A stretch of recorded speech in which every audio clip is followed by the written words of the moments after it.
I got this. I got it all figured out. Just trust me. Just trust me. Will you please just trust me? Let me ask you, honestly, when you have a leader who's always begging you to trust them, does that instill more trust, or does that cause you to ask more questions? That's what I want to talk about in this episode of Leading Leaders. I'm Loren Norris with Leading Leaders Podcast, and I know that I've worked around people for a large portion of my life who feel like they have to tell you to trust them. They have to tell you how good their ideas are. They have to quantify every bit of information that they have.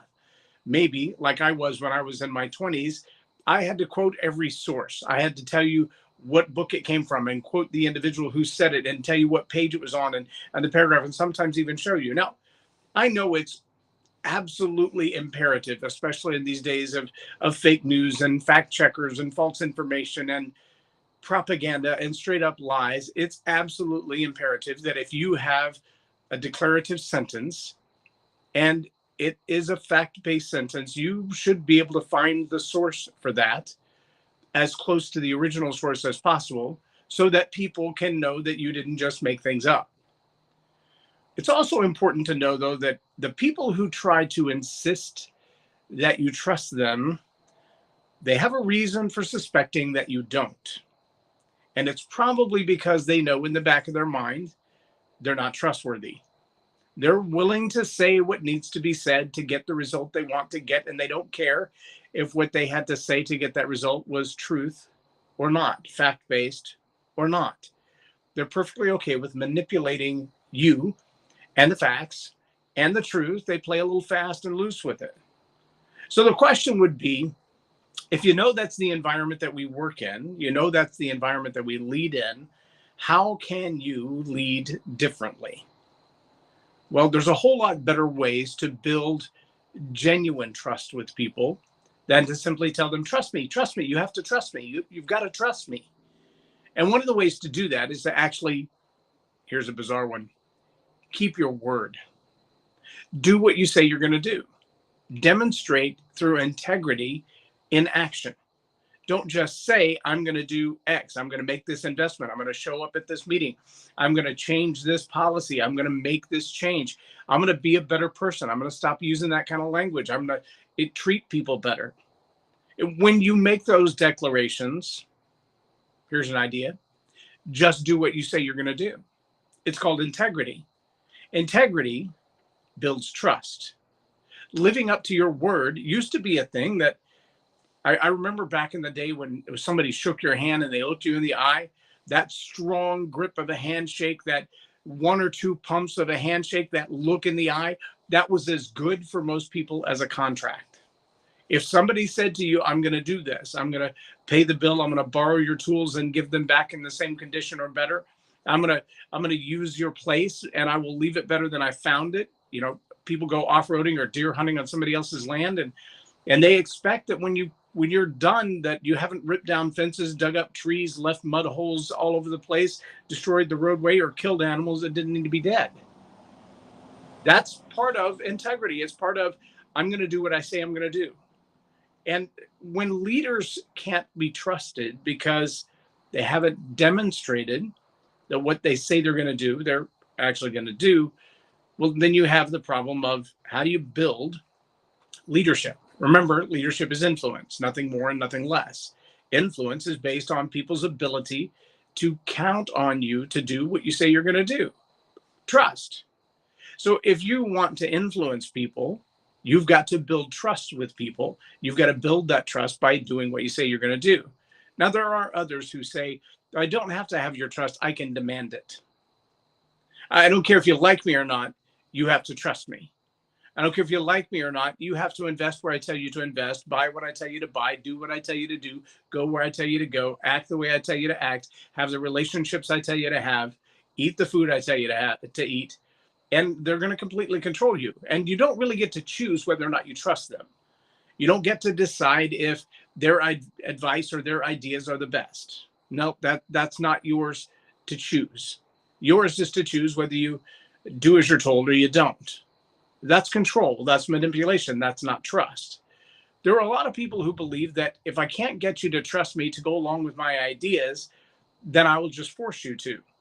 I will force you to comply, even if you don't actually trust what I'm doing, if you don't actually trust what I'm saying. And that's a really big deal in society today. It's pretty common in companies that they would say, we have these policies that look like show up on time, do your work in this amount of time, get these projects finished because you've got a report due. It's also common that you would see leaders who don't have the level of influence that they would like to have, that level of influence that motivates people to make good decisions, to actually turn in their paperwork on time, to complete the assignments that they're given, to finish the projects that are handed off to them. Leaders who don't have the kind of influence that they can hand off a project and expect it to be done without a whole lot of micromanagement, those kind of leaders, they're the ones that say, trust me, and then they micromanage everything that you're doing. Why? Because they don't trust you. They don't trust you to make the right decisions. Now, governments have done it for centuries. I don't trust you to make the right decisions with your property, so I'm going to seize it. I don't trust you to make the right kind of decisions with your diet, so I'm going to control it. I don't trust you to make the right kind of decisions with your defensive means, and so I'm going to limit them or remove them. I don't trust you to do what we tell you to do, so we're going to make you do what we want you to do. That kind of control is the result of not trusting those who work for you. I can tell you something. You've probably experienced this. If you're honest with yourself, you've been on both sides of this. We tend to project, humans, we tend to project how we feel about someone else onto them. We assume that if we don't trust them, then they probably don't trust us. If we have to control them to trust us, then they have to be controlled to trust as well. We need to control them because we can't trust them.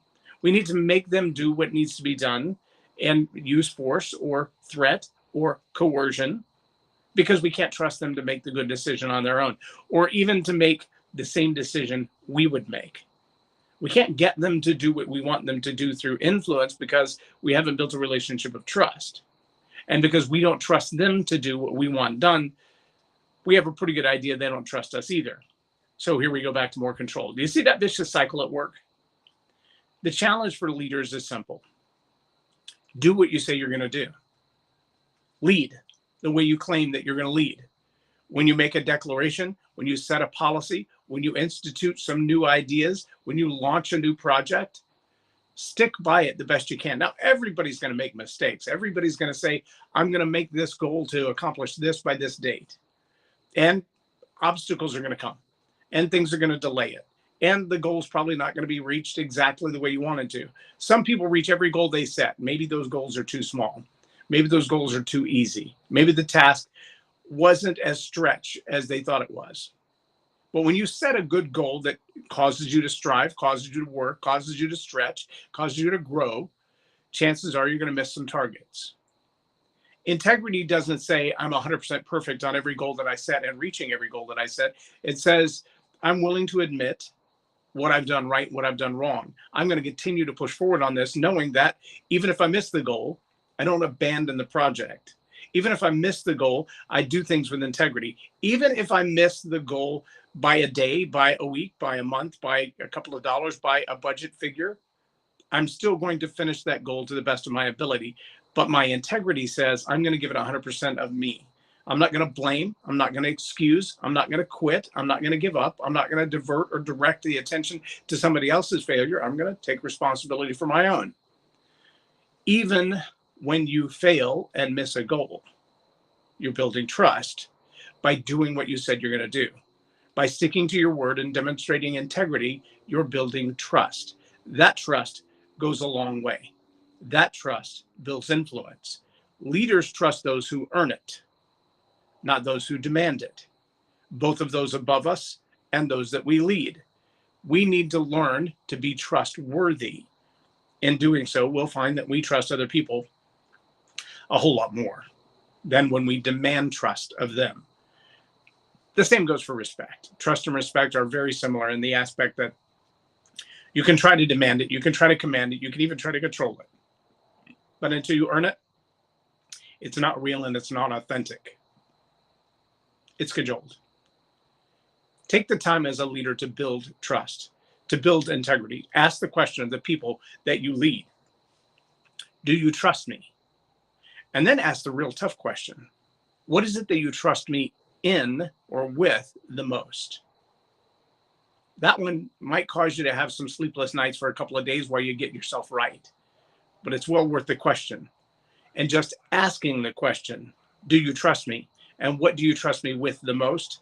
That's going to build greater trust in your team, because the vulnerability of saying, I want to be trustworthy, I want to have integrity, that goes a long way with your team.